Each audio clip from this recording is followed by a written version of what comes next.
여기 일본의 기상청 직원으로 근무한다는 한 여성이 있습니다.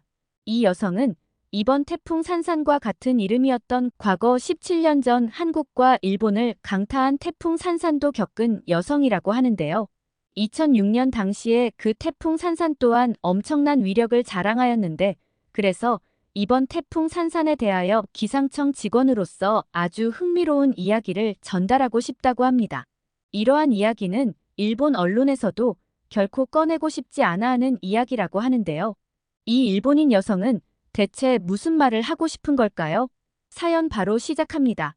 안녕하세요.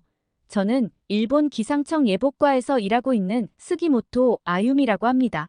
이제 30살이 되었네요. 일본 기상청 사무실은 요 며칠간 극심한 혼란의 소용돌이에 휘말려 있는 상태입니다. 그날 아침도 그랬죠. 제10호 태풍 산산이 일본 규슈 남부로 접근하며 일대가 강력한 폭풍과 홍수에 휘말릴 것이라는 예보가 전해지면서 기상청 내부는 긴장감으로 가득 찰 수밖에 없었어요. 컴퓨터 화면에는 태풍의 경로와 강풍 속도가 실시간으로 업데이트되고 있었고 전화는 계속해서 울려댔습니다. 이런 혼잡 속에서 저 또한 책상에 앉아 조용히 문서와 지도들을 살펴보고 있었어요.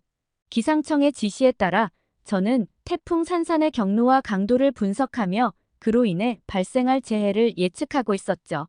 실시간으로 업데이트되는 컴퓨터 모니터 속의 태풍 경로와 속도, 중심 기압에 관한 데이터는 계속해서 최악을 가리키고 있었고 제 마음속에서는 복잡한 감정이 얽히고 있었어요.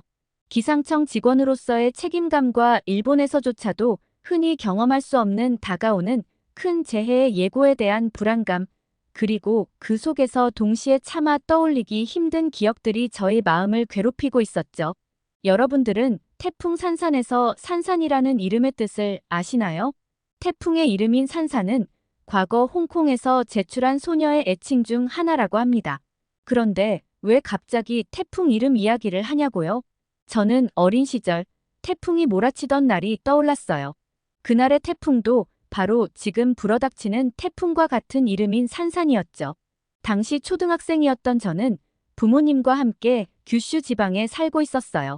당시 산산은 2006년 9월 중순 일본 규슈섬 북서부에 상륙하였고 태풍의 중심부가 통과한 일본에서는 2만 5천 가구에서 이재민이 발생하였으며 시간당 50mm 이상의 기록적인 폭우가 쏟아져 운행 중인 열차가 탈선되는 사고가 일어나기도 했던 엄청난 태풍이었습니다.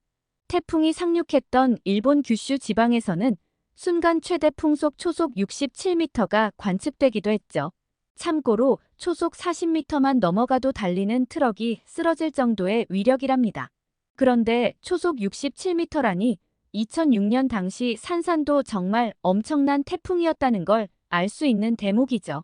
그날은 아침부터 하늘이 점점 어두워지기 시작하더니 이내 빗방울이 굵어지고 바람이 세차게 몰아쳤어요.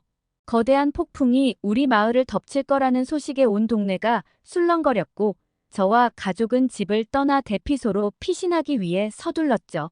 당시 어머니가 부엌에서 비상식량을 챙기고 계실 때 저는 아버지와 함께 거실 창문을 막기 위해 노력하고 있었던 기억이 나요. 어린 나이에 창문을 덮을 커다란 나무 판자를 들고 있던 것은 쉽지 않은 일이었죠. 그런데 바람이 점점 거세지면서 창문 밖으로 보이는 나무들이 휘청이며 꺾일 듯했고 가지가 부러지는 소리와 함께 집 안으로 날아들어오는 작은 물체들 하며 마치 세상이 미쳐 돌아가는 것만 같았어요. 여보, 빨리 나가야 해. 그 순간 어머니가 다급하게 외치는 소리가 들렸고 아버지는 저를 안아들고는 집 밖으로 향했죠. 집 안에 계속 머물러 있다가는 큰 위험에 처할 수도 있는 상황이었어요. 저는 아버지의 따뜻한 품속에 안겨 어깨 너머로 집을 바라보았습니다. 그리고 문을 나서기 직전에 제 방에 있던 인형 하나가 창문을 넘어 바람에 휩쓸려 날아가는 모습이 눈에 들어왔죠. 그 순간이 지금도 선명해요. 단순한 인형 하나였지만 저에겐 그게 전부였거든요. 어린 마음에 제 인형을 잃었다는 생각에 두려움과 슬픔이 밀려왔죠. 하여간 밖에 나가니 상황은 더욱 심각했어요. 비는 이미 폭우로 변해 길을 가득 채우고 있었고 바람은 사람을 휘청거리게 할 정도로 강했으며 이웃들이 삼삼오오 모여 대피소로 향하는 모습이 보였어요. 아버지는 저를 꼭 안고 있었지만 저는 계속 두려움에 떨었죠. 대피소로 가는 길은 짧았지만 그 짧은 시간이 마치 영원처럼 느껴졌어요. 대피소에 도착해 문을 열자 이미 많은 사람들이 자리를 잡고 있었습니다. 천장에 매달린 전등이 흔들리며 희미한 빛을 내뿜었고 사람들의 얼굴에는 두려움이 가득했죠. 저는 어머니의 손을 붙잡고 떨리는 목소리로 말했어요. 엄마, 우리 집 괜찮을까? 어머니는 떨리는 손으로 제 머리를 쓰다듬으며 안심시키려 했지만 그 눈빛에서는 깊은 불안이 엿보였습니다. 그날 밤 비바람 소리가 대피소를 가득 채웠어요. 천장에 비가 새어 들어오고 바람이 건물을 강타하는 소리가 들릴 때마다 모두가 움찔했죠. 그리고 그 순간 저는 아버지가 보이지 않는다는 것을 깨달았습니다. 엄마, 아빠는 어디 갔어? 저는 눈물을 머금고 어머니에게 물었어요. 어머니는 대답하지 않고 주변을 둘러봤지만 아버지는 보이지 않았죠. 불안감이 커져만 갔어요. 몇 시간이 지나고 나서야 우리는 아버지가 다른 이웃들을 돕기 위해 다시 집으로 돌아갔다는 사실을 알게 되었죠.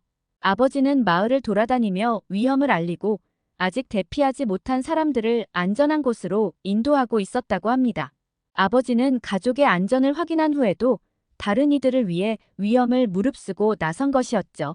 그리고 그날 밤 아버지는 끝내 돌아오지 않았어요. 다음 날 아침 날이 밝고 나서야 우리는 마을 사람들과 함께 아버지를 찾으러 나섰지만 아버지는 폭풍에 휩쓸려 갔고 우리는 영원히 아버지를 찾지 못했어요. 실종 인원으로 집계가 된 채 시신조차 찾지를 못하였습니다. 그렇게 어린 나이에 아버지를 잃은 그 슬픔은 말로 다 할 수 없었어요. 그리고 그날의 태풍은 단지 자연재해 이상의 의미였죠. 그것은 제 인생에서 가장 큰 상처를 남겼고 동시에 그때의 두려움과 슬픔이 저를 지금의 자리, 즉 기상학의 길로 저를 이끌었어요. 저는 사람들의 안전을 지키기 위해 그리고 그들이 겪을 수 있는 공포를 조금이라도 덜어주기 위해 이 길을 선택했죠. 매번 태풍이 올 때마다 저는 어린 시절의 저를 떠올려요. 비바람에 휘청이는 나무들, 천장에서 떨어지는 빗방울 소리, 그리고 아버지의 부재, 이런 기억들이 저를 더 단단하게 만들어 주었고 지금의 저를 지탱해주고 있습니다. 지금 이 순간에도 제가 이 자리에서 제 일을 책임감 있게 해내고 있는 이유이기도 하고요. 얘기를 하다 보니 너무 제 과거 이야기로 빠져버렸네요. 아무튼 저는 기상청의 지시에 따라 태풍 산산의 경로와 강도를 분석하며 그로 인해 발생할 재해를 예측하고 있었는데요. 제10호 태풍 산산의 현재 중심 기압은 935헥토파스칼, 중심 부근의 순간 최대 풍속은 초속 70m의 역대급 태풍이었으며 제 고향 규슈 남부에 상륙하여 수많은 사람들에게 영향을 미칠 것이 분명해 보였죠. 저는 데이터에 표시된 경고 메시지를 보며 생각에 잠겼어요. 그렇게 잠깐 시간이 흘렀을까요? 동료가 말을 걸어오더군요. 아유미 씨, 태풍의 경로가 조금 더 북동쪽으로 치우치고 있어요. 규슈 전역에 강한 비바람이 예상됩니다.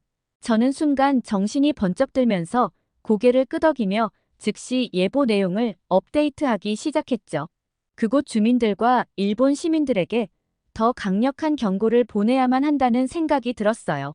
현재 제10호 태풍 산산이 다가오고 있고 강한 비바람과 함께 큰 피해가 예상되니 안전한 곳으로 대피하시고 실내에서는 반드시 창문에서 떨어져 있어 달라는 경고를 각종 미디어 및 지역 방송사에게 실시간으로 전하여 이를 통해 주민들이 신속하게 대응할 수 있도록 도와야만 했습니다. 사무실의 긴박감이 더욱 커져가는 가운데 저는 가족들이 있는 고향이 생각났어요. 어머니와 남동생은 여전히 규슈의 작은 마을에 살고 있었거든요. 걱정스러운 마음에 잠시 전화를 걸어야겠다고 생각했죠. 휴대전화를 들어 어머니에게 전화를 걸었습니다. 이윽고 전화 너머로 들려오는 어머니의 목소리에 잠깐 동안 안도감이 들었죠. 엄마, 괜찮으세요? 태풍이 점점 가까워지고 있어요. 반드시 안전한 곳으로 이동해 계세요. 어머니는 차분한 목소리로 우리 걱정은 하지 말고 너나 조심해라. 여기 사람들 다 준비를 철저히 하고 있으니 안심해도 된다고 말씀하셨어요. 마음이 조금은 놓였지만 여전히 걱정이 됐죠. 태풍이 예상보다 더 강력하게 밀려오고 있었기 때문에 말이죠. 저녁이 되자 사무실은 더 바쁘게 돌아가고 있었고, 저 또한 책상에 앉아 태풍의 경로와 관련된 새로운 데이터를 분석하며 잠시도 눈을 뗄 수가 없었어요. 이곳은 규슈 지방과 꽤 거리가 있는 곳이었지만 창문 밖으로 바람이 더 세게 불어오기 시작했고 빗소리가 점점 더 크게 들렸어요. 태풍이 가까워지고 있었습니다. 그렇게 바람 소리와 빗소리를 들으니 긴장감이 고조되는 걸 느꼈죠. 모든 사람들이 안전하게 이 태풍을 넘길 수 있기를. 저는 혼자서 조용히 중얼거리며 다시 컴퓨터 화면을 응시했고 제발 피해가 크지 않기를 바랐어요. 기상청 예보과에서는 태풍과 같은 기상현상의 데이터를 수집하고 분석하여 정확한 예보를 제공해야 하는데 예보를 작성하는 과정에서 한 글자 한 숫자 한 데이터의 오차가 큰 영향을 미칠 수 있습니다. 예를 들어 태풍의 경로나 세기에 대한 예보가 잘못 전달되거나 부정확하면 주민들이 적절히 대비하지 못하거나 잘못 대비하여 심각한 피해를 입을 수 있죠. 따라서 예보과 직원들은 매우 신중하게 작업을 수행해야 하며 이 작업의 중요성과 한순간의 실수가 큰 재난을 초래할 수 있음을 늘 상기하며 작업에 임합니다. 저 또한 이러한 사실을 잘 알고 있으며 저희들의 작업이 수많은 사람들의 안전에 영향을 미친다는 중대한 책임감을 느끼고 있습니다. 이번 태풍 산산과 같은 심각한 태풍에는 수많은 사람들이 영향을 받을 것이기에 제 손끝 하나하나에 주민들의 안전이 달려있다는 책임감이 제 마음을 더욱 무겁게 만들었죠. 새벽이 되고도 저는 여전히 사무실에 있었고 무척 피로가 몰려왔지만 지금은 눈을 붙일 수 있는 시간이 아니었어요. 본격적으로 태풍이 규슈에 상륙하기 시작하면서 실시간으로 피해 보고가 이어지고 있었는데 강풍으로 나무가 쓰러지고 많은 비로 인해 도로가 침수되었다는 소식이 계속 들려왔습니다. 저희들은 현장 상황도 실시간으로 볼 수 있었는데 길거리에는 나뭇가지 등 잔해들이 널브러져 있었고 한 목조 건물은 아예 주저앉아버리기도 했죠. 규슈 남부지방은 특히 태풍의 중심부가 통과하면서 피해가 더욱 큰 모습이었는데 24시간 강우량이 무려 600mm를 넘어가면서 현재 특별경보가 내려져 약 200만 가구의 피난 지시까지도 떨어진 상황이었고요. 그런데 야속하게도 이번 태풍은 강도도 무척 세지만 이동 속도까지 느려 시속 11km 정도로 매우 느리게 움직이고 있었는데 이 때문에 피해가 그만큼 더 커지는 상황이었어요. 보통 태풍에는 위험한 3요소가 있다고들 합니다.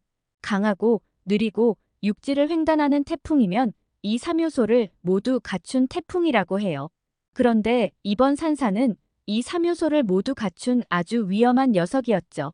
가고시마와 미야자키에서 벌써 40명이 다치고 가고시마항 부두에 있던 60대 남성 1명이 바람에 날아가 바다에 빠져 실종되는가 하면 지난밤엔 아이치현에서 산사태가 발생해 3명이 숨졌다는 소식이 전해지기도 했습니다. 이처럼 속보들이 전해지면서 가장 먼저 떠오른 것은 고향에 있는 엄마의 아니었어요. 잘 대비를 하고 있다고는 했지만 그럼에도 무사히 잘 있는지 매우 걱정스러울 수밖에 없었죠. 그렇게 밤을 꼴딱 지새우고 아침이 된 후 바로 어머니에게 연락을 시도해봤어요. 그런데 기상 상황 탓인지 통신이 불안정하여 계속해서 연결이 되지 않았습니다. 그 시간 동안 마음속에서는 여러 가지 걱정이 스쳤습니다. 혹시 피해를 입진 않았는지 걱정이 가득했죠. 그리고 드디어 긴장된 마음으로 다시 시도한 전화가 연결되었습니다. 엄마의 목소리가 들리는 순간 가슴속에서 커다란 안도의 한숨이 나왔죠. 엄마는 남동생과 함께 안전한 곳에서 무사히 지내고 있다고 했고 태풍과 비바람이 무척 심하지만 튼튼한 건물 안에 있으면서 바깥에 나가지 않으므로 큰 피해 없이 안전하다는 소식을 전해주었습니다. 엄마는 그곳에서 여러 이웃들과 함께 시간을 보내고 있었고 다행히 목소리에서 차분함과 평온함이 느껴졌어요. 그리고 모든 것이 괜찮다고 말씀해 주셨습니다. 엄마의 목소리를 들으면서 저는 안도의 한숨을 내쉬며 어린 시절 아버지와의 기억이 떠올랐어요. 저희 아버지는 사실 좀 남다른 면이 있었습니다. 다른 일본인들과 달리 평소 한국과의 역사 문제에 대해 깊은 미안함을 품고 계셨던 분이었어요. 특히 일제강점기와 관련된 역사적 갈등과 그로 인한 상처에 대한 생각은 우리 가족의 대화에서 자주 등장하는 주제였습니다. 아버지는 1970년대에 일본에서 태어나고 자란 세대였기에 아버지가 어렸을 때는 한국의 역사적 고통을 직접적으로 경험할 기회가 없었겠지만 나이가 들면서 역사를 깊이 이해하게 되었고 일본의 식민지 지배가 한국 사회와 사람들에게 끼친 피해에 대해 깊은 죄책감을 느끼던 분이셨죠. 그런데 아버지의 미안함은 단순한 감정에만 그치지 않았어요. 아버지는 역사적 사실을 정확히 이해하고 일본 정부가 역사적 갈등 문제에서 몇 차례 사죄를 했다고는 하나 이러한 사죄가 충분히 받아들여졌다고 보기에는 부족함이 있다며 별도로 개인적으로라도 무엇인가를 하고 싶어 하던 분이셨어요. 아버지는 일본의 역사적 과오를 이해하고 이를 보상하기 위한 방법으로 사회에 기여하고자 하던 분이셨습니다. 아버지가 한국과의 관계에서 품었던 미안함과 사죄의 마음은 아버지의 삶을 지탱하는 중요한 원동력이었고 그로 인해 아버지는 한국과의 관계 개선을 위한 다양한 자선 활동과 교육 프로그램에 참여하기도 했었어요. 아버지의 행동은 일본 내에서 한국에 대한 깊은 이해와 연대감을 표현하려는 노력의 일환이었고 그로 인해 아버지는 자신의 역사적 책임을 다하고자 했던 거죠. 아버지의 이러한 마음가짐과 행동은 저에게도 큰 영향을 미쳤습니다. 아버지는 한국과 일본 간의 역사적 상처를 치유하고자 하는 마음에서 자신의 행위를 통해 조금이라도 사죄의 뜻을 전하려고 애썼고 역사 공부를 통해 얻은 지식을 우리 가족들과 나누며 한국의 역사와 문화에 대한 이해를 깊이 전달하는 것이 아버지의 일상이셨죠.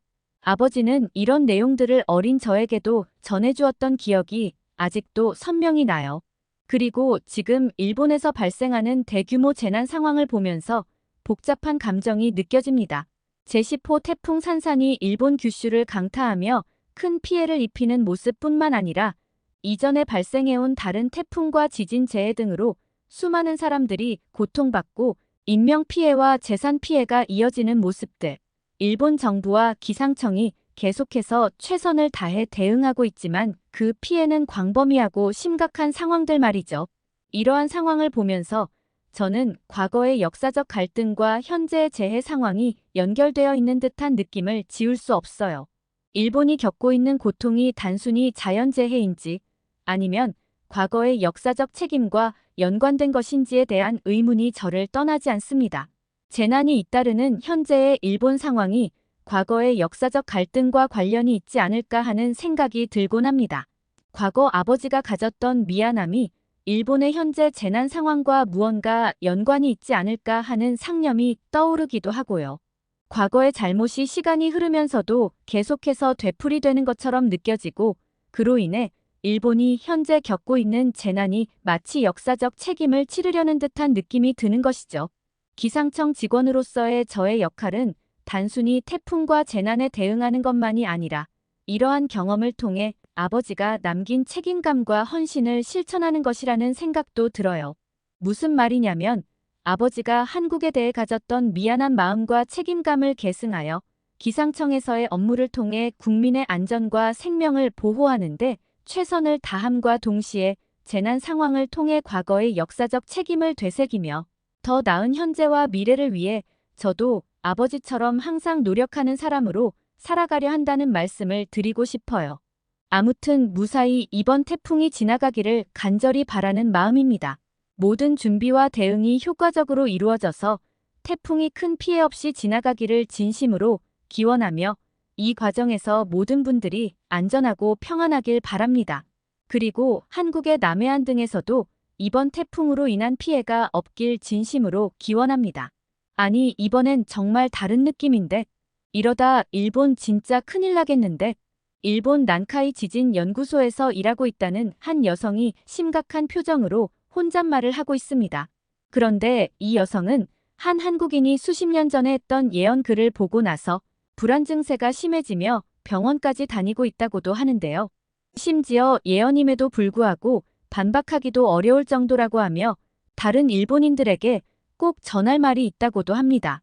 대체 이 여성에게 무슨 사연이 있었던 것일까요? 사연 바로 시작합니다. 안녕하세요. 저는 난카이 지진연구소에서 지진연구자로 일하고 있는 하루카입니다. 그런데 저는 요즘 밤에 잠을 자지 못할 정도로 걱정이 이만저만이 아닌데요. 지난 8일 미야자키의 규모 7.1 지진 이후 100년에서 150년 간격으로 일어나는 난카이 대지진의 가능성이 높아지고 있다는 판단에 일본 기상청에서 난카이 해곡 거대 지진 주의를 최초 발령한 이후 일본 열도에 시민들의 공포가 확산되고 있거든요. 하지만 저는 이렇게 일본 전역에 확산되고 있는 공포는 근거 없는 공포가 아니라는 생각이 들었고, 만일 이번에 난카이 대지진이 터질 경우 과거 호에이 대지진처럼 모든 단층이 한꺼번에 파괴되는 최악의 지진이 우려되는 상황인 만큼 걱정이 이만저만이 아니었기에 이렇게 글까지 작성하게 되었습니다. 참고로 과거 호에이 대지진이란 1707년 난카이 해곡에서 발생한 대지진으로 규모가 무려 최대 진도 9에 육박하는 것으로 추정되는 역사적 지진이었는데요. 특히 이때 지진은 도카이 도난카이, 난카이 세 지역이 연동하여 발생해 난카이 해곡의 모든 단층을 모조리 다 파열시킨 유일한 지진이기도 합니다. 게다가 이 지진으로 후지산이 영향을 받아 지진이 일어난 지 정확히 7주가 되는 양력 12월 16일부터 이듬해 1월 초까지 대규모로 후지산이 분화하기까지 하였는데, 이 지진으로 인한 총 사망자가 3만 명 이상 발생하는 등 당시로서는 정말 전대미문의 재앙이었습니다. 참고로 이후로는 후지산 대폭발이 일어난 적은 아직까지 없는데요. 그런데 2011년 3월 11일 전까지만 해도 일본 지진학계는 이호에이 대지진이 일본 역사상 최대 규모의 지진이라 보았습니다. 그러나 2011년 3월 11일 도호쿠 대지진, 즉 동일본 대지진이 터지면서 이도 옛말이 되고 말았죠. 참고로 이 동일본 대지진의 규모는 진도 9.1을 기록했으며, 이는 1960년 발생한 진도 9.5의 칠레 대지진, 1964년 규모 9.2의 알래스카 대지진, 그리고 2004년 규모 9.1의 인도네시아 수마트라 대지진에 이어 1900년 이후 전 세계에서 발생한 네 번째로 강력한 지진으로 기록되었는데, 특히 무엇보다도 동일본 대지진은 초대형 쓰나미를 불러와 역사상 최악의 원전 사고 중 하나로 평가받는 후쿠시마 원전 사고를 발생시키며 방사능이 대량 누출되는 대형 사고까지 불러오고 말았죠. 당시 일본 정부는 이 원전 사고의 수준을 레벨 7로 발표했는데, 이는 국제원자력 사고 등급 중 최고 위험 단계로 1986년 발생한 소련 체르노빌 원전 사고와 동일한 등급으로 기록될 정도였습니다. 아무튼 향후 일본 열도를 강타할 것으로 관측되고 있는 초강력 지진은 크게 난카이 트로프 대지진과 도쿄 직하형 지진 두 가지가 거론되고 있습니다. 이들 중 더 강하고 더 많은 피해를 부르며 발생 확률도 더 높다고 분석되고 있는 것이 바로 난카이 트로프 대지진이고요. 저희 연구소에서도 난카이 트로프 대지진에 초점을 맞추어 하루도 빠짐없이 예의주시하며 관측을 이어가고 있어요. 그런데 저는 관측도 관측이지만 한 한국인의 이야기에 정말 소름이 돋고 말았는데요. 한국인 이야기를 하기에 앞서 우선 이 난카이 트로프에 대해 간단히 조금만 설명드리자면, 우선 난카이 트로프란 일본 시코쿠 남쪽 해저에 위치한 수심 4,000m급의 깊은 협곡을 가리킵니다. 필리핀의 판이 유라시아판 밑으로 파고 들어가는 경계에 자리한 이 협곡은 거대 단층을 품고 있는데, 이 단층의 움직임이 지진을 유발하게 되는 거거든요. 그런데 판의 경계에서 계속 조금씩 변형 중인 단층은 어느 순간 한계에 도달하면 단번에 어긋나면서 거대한 지진을 촉발하는데, 이것이 바로 난카이 트로프 대지진입니다. 이 지역은 두 판의 충돌로 인해 대규모 지진이 주기적으로 발생하는 지역이며, 언제든지 대규모 지진이 발생할 수 있는 고위험 지역으로 분류되는데요.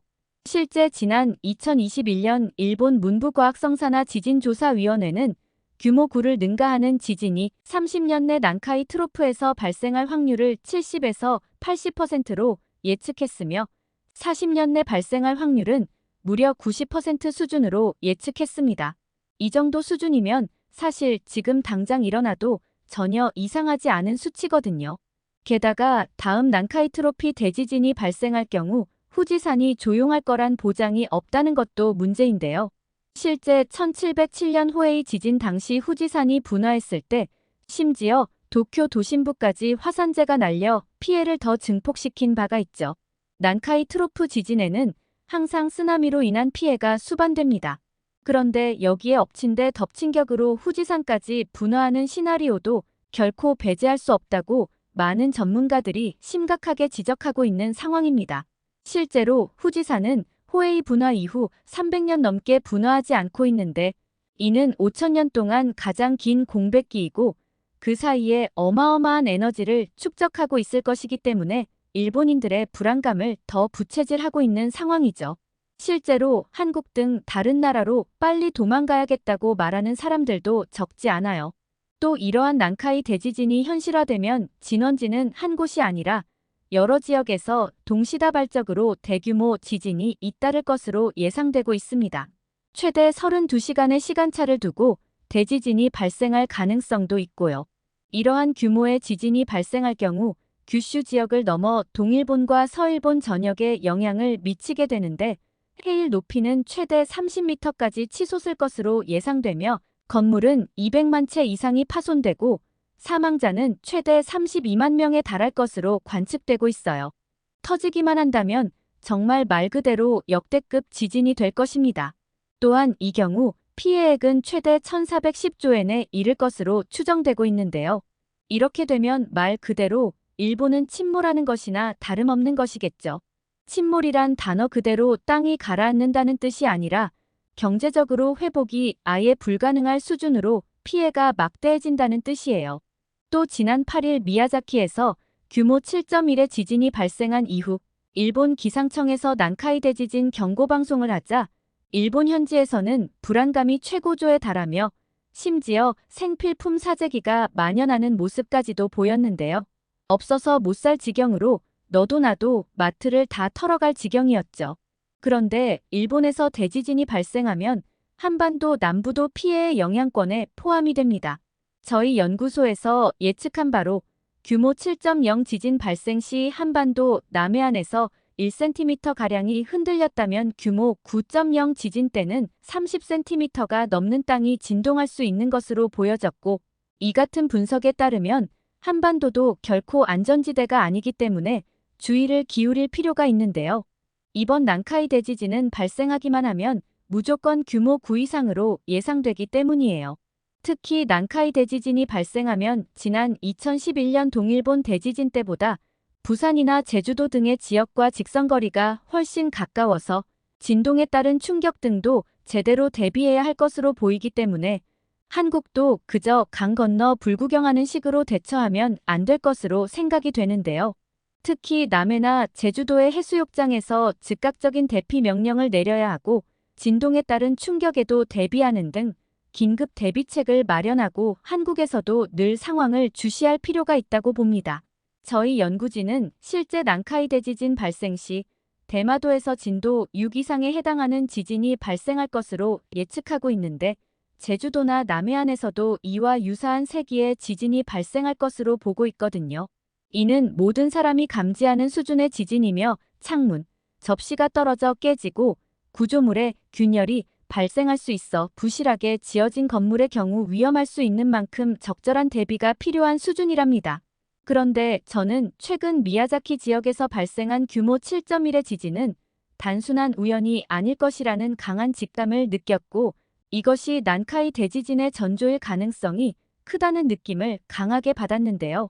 난카이 해구에서 발생할 수 있는 대규모 지진의 가능성은 제가 연구한 데이터와 정확히 일치했고 이로 인해 일본 전역과 이웃 국가인 한국까지 큰 영향을 미칠 수 있음도 알게 되었는데 저는 데이터를 분석하며 깊은 걱정에 빠졌죠. 과거 대지진이 발생하기 직전에 보였던 연구 결과와도 일치하는 신호들이 계속해서 감지되고 있었기 때문이었습니다. 또 며칠 전 미야자키에서 규모 7.1 지진이 발생한 직후 동료들과 긴급 회의를 하기도 했는데 최근에 계속되는 지진 활동이 난카이 해구의 대규모 지진 발생 가능성을 높이고 있다는 것을 우리 모두가 알고 있었고 분석 결과와 시뮬레이션 데이터를 바탕으로 난카이 해구에서 발생할 대규모 지진의 가능성을 다들 공감하고 있었어요. 그런데 사실 저를 더욱 불안하게 한 것이 있었는데요. 사실 제가 얼마 전 인터넷에서 봤던 어떤 글이 저를 굉장히 불안하게 만들더라고요. 그 글은 바로 한국의 타너 스님이라는 분이 하신 예언을 적어놓은 글이었는데 이분께서는 정말 소름 돋을 정도로 예언을 잘하셨던 분이셨어요. 이분께서는 여러 가지 굵직한 예언들을 실제로 굉장히 많이 그리고 정확하게 적중시키셨는데 일본의 미래에 대해 굉장히 무서운 예언을 하고 계셨고 그게 요즘 계속 제 머릿속에 맴돌더라고요. 그 글들을 본 이후 갑자기 불안 증세가 너무 심해져서 병원까지 다니고 있지 뭐예요. 우선 제가 깜짝 놀라게 되었던 타너 스님의 몇 가지 예언을 말씀드려 보자면요. 우선 1949년 기축년에 개미떼 수천 마리가 서로 싸움을 하여 법당과 중대들의 죽어있는 모습을 너무나 불길하게 느껴 역학 원리를 분석하여 다음 년에 남북 간의 민족 상잔이 벌어질 것을 예측하였는데 6.25가 발발한 연도와 날짜, 심지어 새벽 5시라는 시간까지 정확하게 맞추어 타너 스님이 사람들을 깜짝 놀라게 했던 일이 있었습니다. 또한 월남전이 발발할 것과 초강대국 미국이 월남전에 뛰어들 것을 예언하였고 역학의 원리로 보면 미국이 베트남과 전쟁을 한다면 망신을 당하고 필패할 것이라며 미국이 패배할 것을 예언하였는데 당시 많은 사람들은 이것을 결코 믿지 않았지만 실제로 월남전에서 미국이 패배하면서 그의 예언은 그대로 적중하였죠. 그리고 월악산 영봉 위로 달이 뜨고 이 달빛이 물에 비치고 나면 30년쯤 후에 여자 임금이 나타난다고 예언을 했는데 타너 스님이 예언을 했던 1975년에는 월악산에 호수나 강 등이 없었으나 충주댐이 1980년에 공사를 시작해 1983년에 완공되자 이때부터 월악산 위에 뜬 달빛이 충주댐 물 위로 비춰져 볼 수 있게 되었고 실제 이로부터 정확히 30년이 지난 뒤 2013년 여자 대통령인 박근혜 대통령이 당선되었습니다. 그는 정말 소름 돋을 정도의 예지력을 가지고 있었던 거죠. 또 한국의 젊은이들이 점점 더 예뻐질 것이며 이들이 세계적으로 이름을 떨칠 때 국군이 상승하고 한국이 세계의 중심이 될 것이다라는 예언도 하였는데 이는 요즘 한류 열풍을 정확히 예언하고 있는 것으로 보였고요. 심지어 타너 스님은 죽기 몇 년 전에 자신이 죽을 것과 죽는 날짜까지 예언했는데 실제로 그는 정확하게 자신이 예언한 날의 죽음으로써 세상 사람들을 깜짝 놀라게 했는데요. 여기서 저를 불안하게 한 타너 스님의 또 하나의 예언이 있습니다.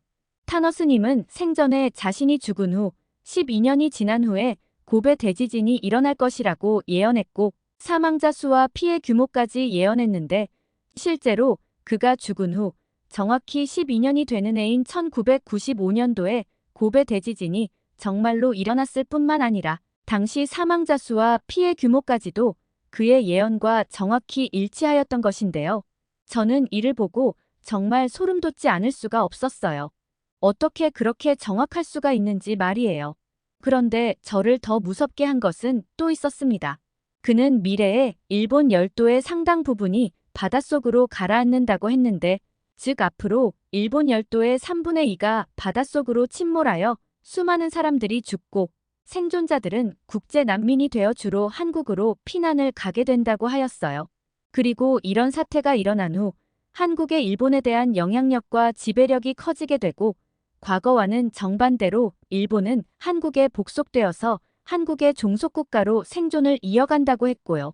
그리고 그는 이처럼 일본이 장래에 국가적으로 엄청난 환란을 당하게 된 데에는 다음과 같은 특별한 이유가 있다고 설명했습니다. 고대 시기부터 한국은 일본의 여러 가지 선진적인 문물과 첨단 기술을 전수해 주어서 미개한 일본 종족이 발전해 나가는데 큰 도움을 주었던 고마운 스승 국가였는데 탐욕스러운 일본인들은 자신들에게 도움을 베풀어준 한국에 대해 온갖 침략 행위를 일삼는 등 은혜를 원수로 갚는 배은망덕한 행위를 저질렀기 때문에 하늘의 법칙인 인과응보의 법칙이 적용되어 미래에 일본 열도가 침몰되는 엄청난 재앙을 겪게 된다고 했어요. 일본 선조들이 저지른 죄악이 후손들에게 전해질 것이며 힘든 역경과 고난에도 불구하고 동양의 전통적 가치를 중시하며 남을 해칠 줄 모르는 조선 민족은 그 미래가 밝을 것이라고 하였고요. 이러한 타너 스님의 예언을 본 저는 참 많은 생각이 들었는데요. 사실 저는 일본의 반성 없는 태도에 대해 늘 이건 아니다 싶은 생각을 하고 있던 사람이었어요. 저는 과거 일본의 침략 행위와 식민지 지배로 인한 한국의 고통을 잘 알고 있었고, 이에 대해 늘 반성해야 한다는 생각을 가지고 있던 사람이었습니다. 그래서 그런지 이와 같은 예언이 그저 허무맹랑한 이야기가 아니라 역사적 맥락과 정말로 관련이 있을 수도 있겠다는 생각을 하게 되었고, 또 실제로 그의 정확한 예지력은 저를 더욱 두렵게 만들었던 것인데요. 저는 타너 스님의 말씀이 단순한 예언에 그치지 않을 것이라고 느꼈고, 과거 일본이 한국에 저지른 만행들을 떠올리며 이 모든 것이 타너 스님의 말처럼 인과응보로서 현재의 지진 위험과 맞물려 있다는 생각도 들게 되었어요. 일본이 과거의 잘못에 대해 반성하지 않으면 결국 자연의 힘이 그 책임을 물어올 것이라는 믿음이 저를 사로잡기 시작했던 거죠. 제 머릿속이 이러한 생각에 24시간 사로잡혀 있다 보니 마치 정신병에 걸린 것처럼 무섭고 힘이 들어서 병원까지 다니게 된 것이고요.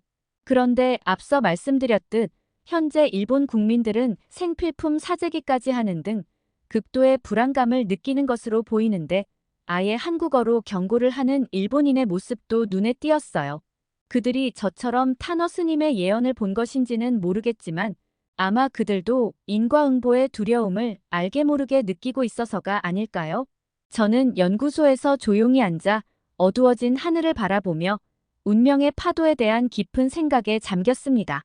이번 대지의 신호는 단순한 자연현상이 아니라 인간의 행동과 그 결과에 대한 경각심을 일깨워주는 것처럼 느껴졌어요.